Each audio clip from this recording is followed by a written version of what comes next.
So recently, I reviewed 2 laser projectors here on the channel. The thing is, I hadn't used projectors in years. I used to be really into them when I was in university, which is a long time ago, but over the years, large flat screen TVs have become really good, and with all the different brands out there, there's something available for every budget. So for the longest time, I kind of discarded projectors as TV alternatives. But when I was working on that projector review, I realized that it wasn't just TVs that had improved, but projectors have come a long way as well.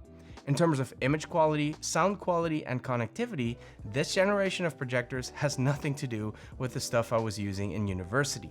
These things have truly become portable movie theaters, and so I decided to dive a little deeper in the world of projectors and review a bunch of different options for you guys here on the channel. Now, we started off with some 4K laser projectors, and while those are awesome, they're also very expensive. And to be honest, you don't need a 4K laser projector to enjoy good content. In most homes, a good full HD projector will be more than enough.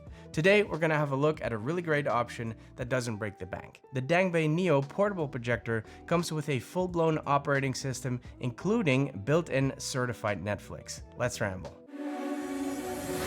Hold up, place go wild when I pull up. They all on me like it wants. Hey, what is up guys? It's great to see you all again, and if you're new here, I'm Patrick and this is where I ramble about tech and other stuff. So yeah, this is the Dangbei Neo projector. This is a full HD projector with a 60Hz refresh rate, Dolby audio built in, delivered by 2 6-watt speakers. It's a DLP projector which can run for up to 30,000 hours, and of course those numbers always seem pretty abstract, but just to give you an idea, 30k hours means you can watch 4 hours every day for the next 20 years. Seems plenty to me. It is HDR10 compatible, and with 540 ISO lumens, it will provide a nice and vibrant image, preferably in a dim room.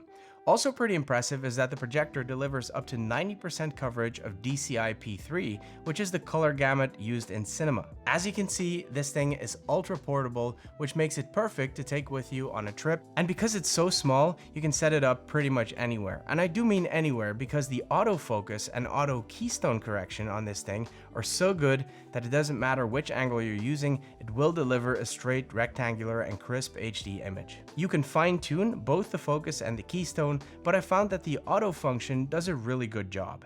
It runs on a quad-core chip, 1GB of RAM, and 8GB of storage, which is plenty for this kind of setup. Now, what's interesting is that unlike most projectors, the Dangbei Neo doesn't run on Android TV, but it's powered by Linux, which comes with a couple of advantages. But before we talk more about those, let's have a quick look at what's in the box, and then I'll show you all the things this projector can do. So inside the box, we have some documentation, which I don't think us tech heads will need, and underneath there is of course the projector itself. I love the bluish gray color.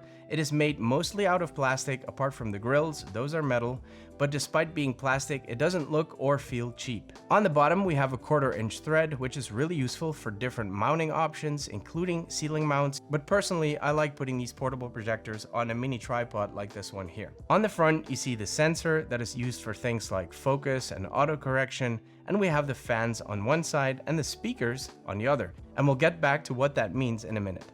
On the back, we have the exhaust and the different ports, including 2x USB-A, 1 HDMI with ARC, a LAN port for wired internet, an optical audio port, and of course DC in for power. Now, even though the operating system is Linux and not Android TV, the remote looks very similar to an Android TV remote, with the dedicated app buttons, focus, volume, and menu buttons. What's left in the box is the actual power supply.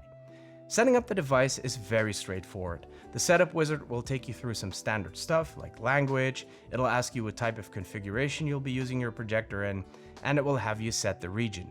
As soon as you enter the default menu, that's when you can notice the difference between Linux and Android TV. There is far less bloatware and everything responds noticeably snappier.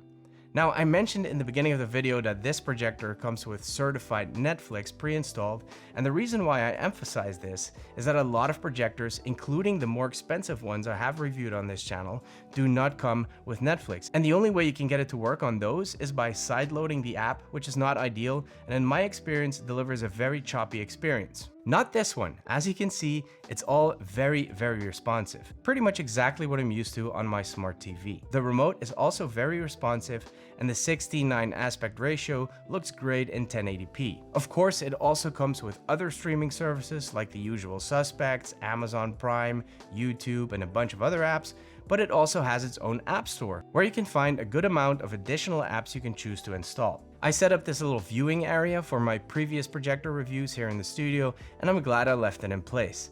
I love plonking down in my beastly gaming/movie seat.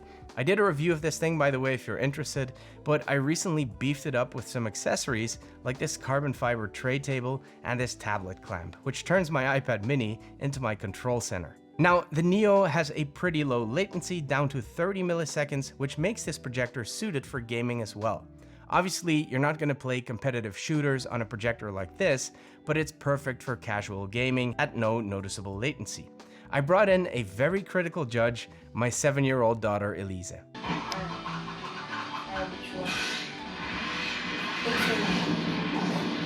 Who's winning? You? Yep, I'm winning. So I'm beating up the enemies. You're what? I'm beating up the enemies. Like I said earlier, the audio quality from the built-in speakers is impressive considering their size. And my dream is to win a major title. The trailblazer from Tunisia, champion of the WTA 1000 event. Getting this title makes me believe that I can win a Grand Slam. Still, I would definitely recommend some nice external speakers, because since both speakers are located on the same side, it does not offer true stereo. The HDMI port has ARC functionality, which is great, because if I hook up my Apple TV to this projector, I can use my HomePods or my HomePods Mini as speakers, which works really well and without any latency. Now you're probably wondering, are there no downsides to this projector at all? Of course, no product is perfect, and there are always things to consider. This projector is made to be watched in dim surroundings. 540 ISO lumens is not enough to work in a very well lit room or in daylight. I mean, you'll see the image, but I wouldn't call it an enjoyable viewing experience. That's just something to keep in mind. Also useful to know is that there will be some fan noise. This projector lives in a very small body and it needs to be kept cool, so the fans will be working, and this is audible. Now, I've heard much louder projectors, but also quieter ones. The Dangbei Neo sits in the middle in terms of fan noise. With that said, I think this is all in all a very capable projector. I do like the Linux operating system, and the 1080p image is bright and colorful. The pre-installed licensed Netflix is a big plus for me, since that is my streaming service of choice for the most part. And at $599, you're getting pretty great value for money. They do have a $90 discount Prime Day special going on right now, which I believe runs until the 16th of July. So if you're lucky enough to see this video on time, that would definitely be worth checking out as well. As always, links to everything in the description. If you enjoyed the video, please give it one of these. It really does help the channel. Subscribe for more content. Thank you so much for watching, and see you in the next one.